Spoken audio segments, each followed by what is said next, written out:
Just let me know. In 1950, an article was published in multiple American newspapers, highlighting numerous unexplained disappearances between the coast of Florida and the island of Bermuda. The article details 5 separate incidents over the previous half-decade in which one boat, 9 planes, and some 135 civilians and crewmen vanished without the trace. It was the first time this particular region of the ocean was suspected of being abnormally prone to nautical vanishment. But as the author failed to provide a cause for this alleged abnormality, a provocative mystery was born in 1952. A magazine specializing in the paranormal outlined the region of interest as a triangle between the U.S. state of Florida, as well as the 2 islands of Puerto Rico and Bermuda. If this triangular shape seems almost arbitrarily selected, it's because it was the author makes no attempt to justify their selection of the shape once.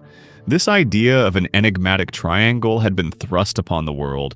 Its eventual name was inevitable. A 1964 issue of the American pulp fiction magazine. RG featured a cover with a caption lost in the Bermuda Triangle. The article inside covers many of the same vanishment as the previous 2, but with a severely embellished narrative, complete with fictitious quotes and alarming suppositions, which is exactly what you'd expect from a magazine predominantly about fiction. Few would suppose a magazine with a sensational cover like this to supply them with a scientifically sound and comprehensively researched analysis.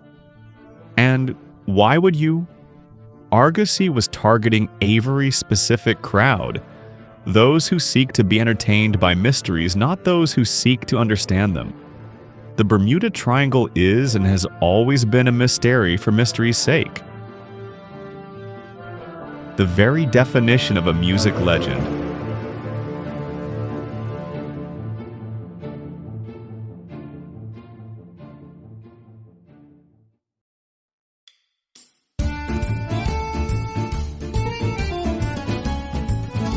One of the oldest stories set to exemplify the mysterious qualities of the Bermuda Triangle is that of the first transatlantic voyage by Christopher Columbus in 1492.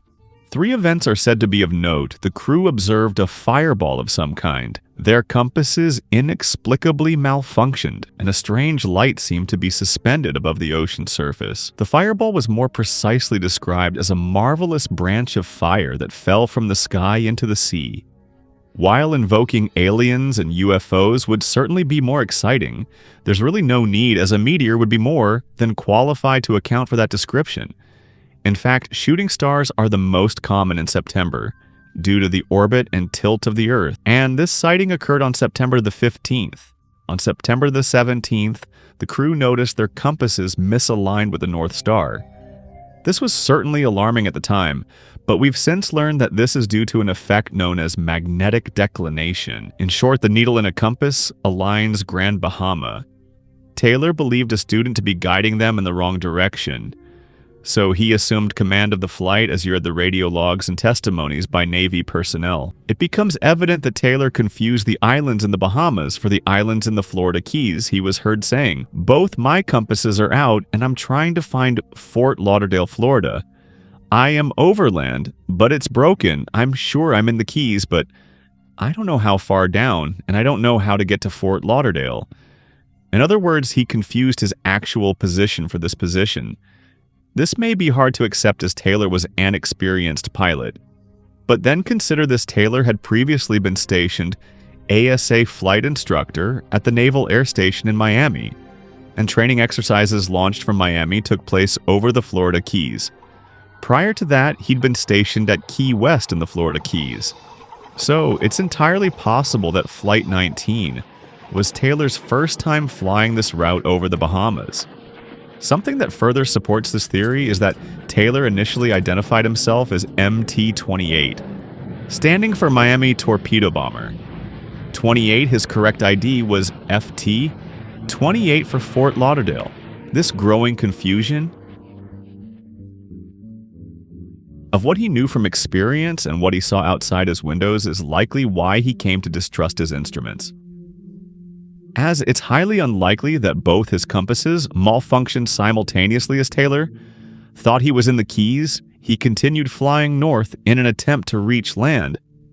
But this had the opposite effect of taking them further out to sea. He was also disincentivized from turning west, as from Taylor's perspective, that would have taken them into the Gulf of Mexico. In reality, turning west would have saved their lives. Meanwhile, the weather was getting worse. The sun was setting. Visibility was poor and the sea grew.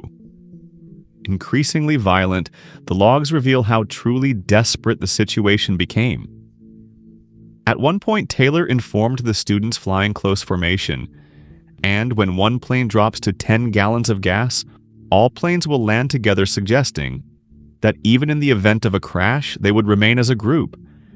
He later continued, "I suggest we fly due east until we run out of gas. We have a better chance of being picked up close to shore at this point. They're flying away from the coast out towards the open ocean." Some of the last discernible messages reads, "Have to land on water. Unless landfall, we may have to ditch. Any minute. Then there's the flying boat."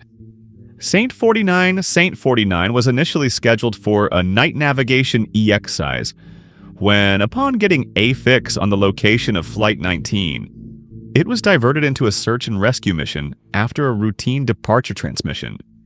It was never heard from again, but it was likely seen again 23 minutes after Saint 49 took off a ship reported seeing a plane catch fire and explode upon impact with the ocean. The resulting inferno continued for several minutes, with flames rising some 30 meters above the ocean surface. Once the ship reached the location of the explosion, it found debris and a pool of oil. But no survivors, yet another ship equipped with radar observed as a plane vanished from the screen. At the exact same time the explosion was sighted, while an explosion is certainly surprising, given that pre-flight checks revealed nothing of. Note, the plane had went aground due to a malfunctioning engine the day before. What exactly went aground? And tails is not elaborated upon, but it did warrant the inspection of the plane's hull. While some Navy personnel immediately presumed their report explosion was linked to the missing 49, despite a systematic and week-long search involving tens of ships and hundreds of planes, nothing and no one was ever found, though multiple planes and ships did report sightings of flares and various debris. All available, evidence suggests that Flight 19 crashed into the ocean. Once they ran out of fuel, St. 49 combusted and exploded. Possibly due to a malfunctioning engine, the 6 planes and all 27 airmen aboard sank into the ocean, leaving no trace behind. But not every incident can be so thoroughly music explained. On the 17th of January 1949, a plane known as the Star Ale departed Bermuda for Kingston, Jamaica. An hour into the flight, the pilot made a routine transmission with no indication of alarm.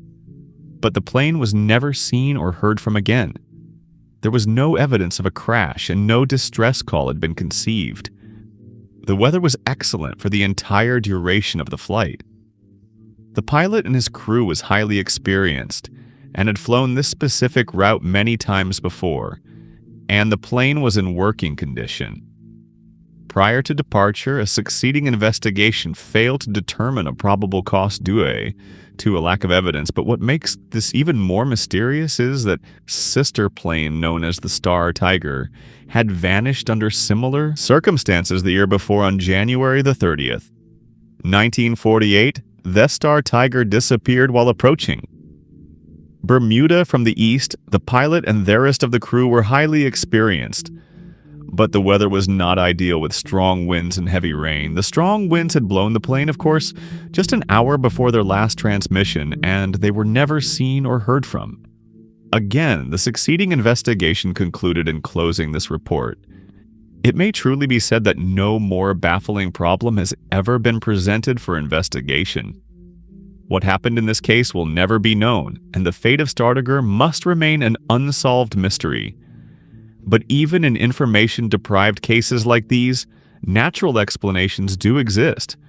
For example, the accident report of the Star Tiger revealed that the plane had been poorly maintained and new defects remained unrectified. Subsequent investigations also found that this particular type of airplane had a heater in the cabin that was prone to malfunction, and due to poor design, there was a chance of combustion and explosion. 2 pilots experienced with this type of aircraft believed this was a real possibility, and one of them stated, "My theory is that hydraulic vapor escaped from a leak which got onto a hot heater and caused an explosion." Music. Perhaps one of the most mysterious incidents is that of the F-Med sailing vessel. Carroll A on January the 9th, 1921, the Deering departed the island of Barbados and set sail for Norfolk, Virginia. Less than 3 weeks later, the ship was sighted by a lightship near the coast of North Carolina, and the lightship's engineer took this photograph as she passed by the person at the helm. Of the Deering hailed the lightship and used a megaphone to inform them that they had lost both their anchors. The ship then progressed up the coast towards Norfolk, but she never arrived 2 days after the sighting. By the lightship keepers, the Deering was located by the Coast Guard. The ship had run around in an area known as the Diamond. Scholson appeared to have been abandoned. This was confirmed once the ship was boarded, a few days later, and the ship's logged the crew's personal belongings, key, navigational equipment, various documents, 2 lifeboats, as well as the ship's 2 anchors were found to be missing. Furthermore, the steering wheel and other equipment also appeared to have been intentionally destroyed with a sledgehammer. There was no sign of the 11 crewmen, and they have never been seen or heard from since a few months later, a man named Christopher Columbus Gray discovered a message in a bottle not far from the wreckage. And it reads as follows: Deering captured by oil-burning ship, something like a chaser. Taken off everything, handcuffing crew. Hiding all over ship, no chance of escape, finder Polly notify headquarters of Deering Themisage. Was perceived to be genuine, and thus it was presumed that the crew of the Carroll A Deering had fallen victim to piracy. But then, a few months after that, handwriting? Experts proved that Gray himself had written the message, and that the entire thing was a hoax. But Gray may not have been too far off, as there is evidence to suggest that a mutiny took place. The U.S. State Department issued a statement at the time in which they wrote. There is every suspicion of foul play. First of all, the person who hailed the lightship was not the captain. He was described by the lightship keepers as a red-headed man with a Scandinavian accent. So me without the soul? While this description could not have been that of the captain, it was descriptive of the other crewmen, most of which were Danes, which of course only strengthens the possibility of mutiny. Secondly, later investigations found that the relationship between the captain and the crew was strained at best. Prior to departing Barbados, both the captain and the first mate spoke ill of each other, and the captain was concerned that the crew might turn on him. The first mate had also requested a ship of his own, and when this request was denied, he boasted that he would get the captain. Before they reached their destination, the first mate was subsequently arrested because of this, but was later bailed out by the captain himself. Scholson appeared to have been abandoned. This was confirmed once the ship was boarded. A few days later, and the ship's logged the crew's personal belongings, key, navigational equipment, various documents, 2 lifeboats, as well as the ship's 2 anchors were found to be missing. Furthermore, the steering wheel and other equipment also appeared to have been intentionally destroyed with a sledgehammer. There was no sign of the 11 crewmen, and they have never been seen or heard from since a few months later. A man named Christopher Columbus Gray discovered a message in a bottle not far from the wreckage, and it reads as follows: Deering captured by oil-burning ship, something like a chaser, taken off everything, handcuffing crew, hiding all over ship, no chance of escape, finder Polly notify headquarters of Deering. The message was perceived to be genuine, and thus it was presumed that the crew of the Carroll A Deering had fallen victim to piracy. But then a few months after that, handwriting experts proved that Gray himself had written the message, and that the entire thing was a hoax. But Gray may not have been too far off, as there is evidence to suggest that a mutiny took place. The U.S. State Department issued a statement at the time in which they wrote. There is every suspicion of foul play. First of all, the person who hailed the lightship was not the captain. He was described by the lightship keeper as a red-headed man with a Scandinavian accent. So me without the soul, while this description could not have been that of the captain, it was descriptive of the other crewmen, most of which were Danes, which of course only strengthens the possibility of mutiny. Secondly, later investigations found that the relationship between the captain and the crew was strained at best prior to departing Barbados. Both the captain and the first mate spoke ill of each other, and the captain was concerned that the crew might turn on him. The first mate had also requested a ship of his own, and when this request was denied, he boasted that he would get the captain. Before they reached their destination, the first mate was subsequently arrested because of this, but was later bailed out by the captain himself, who forgave him for what he said. So there's plenty of evidence to suspect a mutiny. Nevertheless, this cannot fully explain why the ship was subsequently abandoned, or why the crew disappeared so completely. But it gets even stranger. Soon after the Deering had passed the lightship, yet another vessel appeared. It was a large steamship painted black, rudely sailing in the wake of the Deering when the lightship hailed the vessel.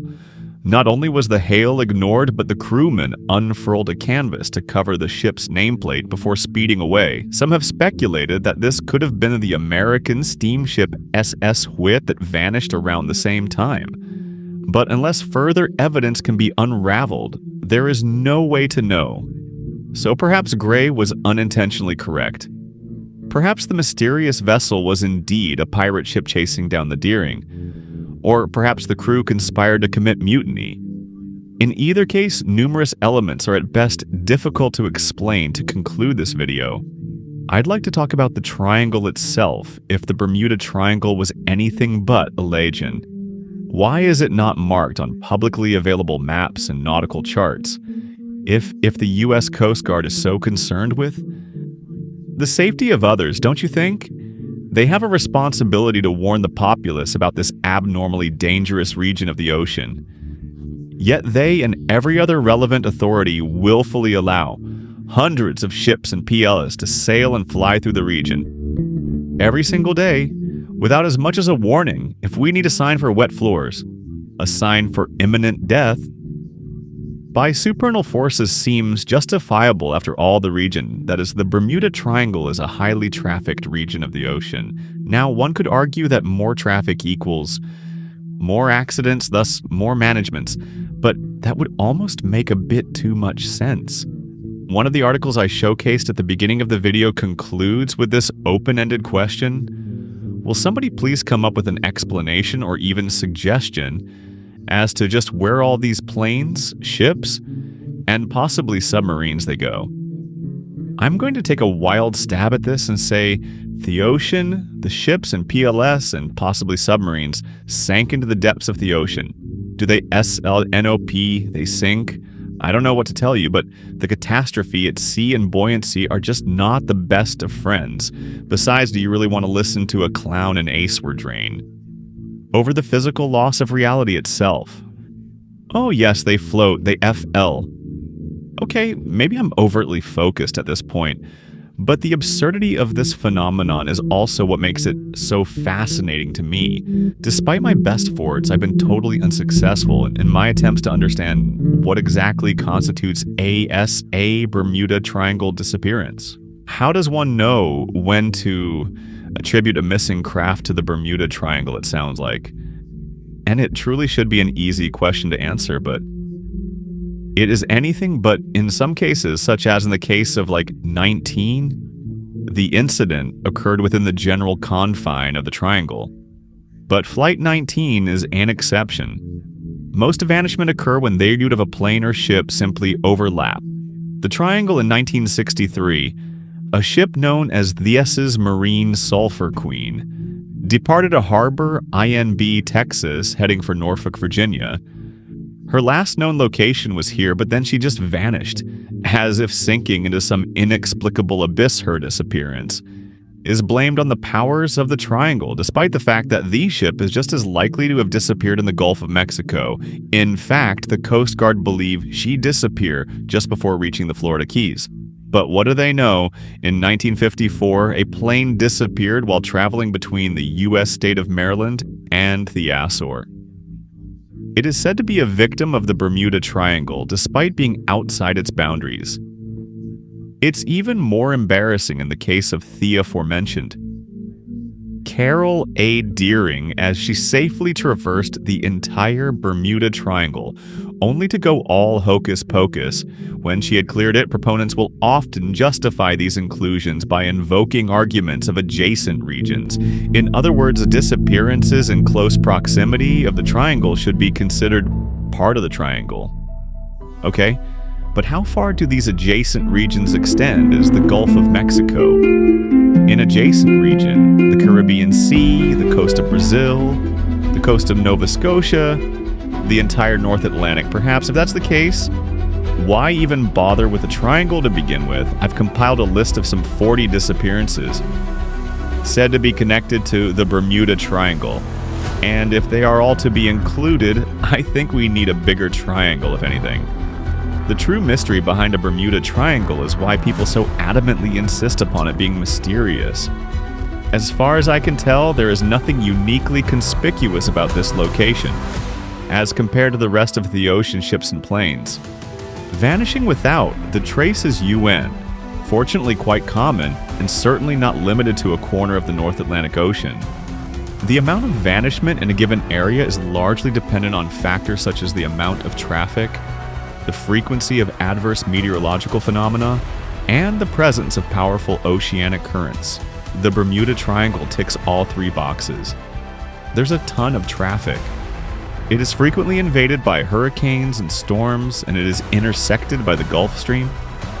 But I have to say, the most crucial flaw of this alleged enigma is the variation of the fundamental aspect of the Bermuda Triangle is that this incident can somehow be correlated yet. Each disappearance could not be more different. Some vanishment occur during a storm, some when the sky is clear, some when the sea is turbulent, some when the sea is calm, some during the day, some during the night. Probable causes include mechanical failure, explosions, human error, sabotage, fuel starvation, inexperience, piracy, mutiny, ET, etc. Some ships and planes are brand new. Some are many decades old. Some are extremely large, some are tiny bodies. Debris and wreckage can at times be recovered, other times it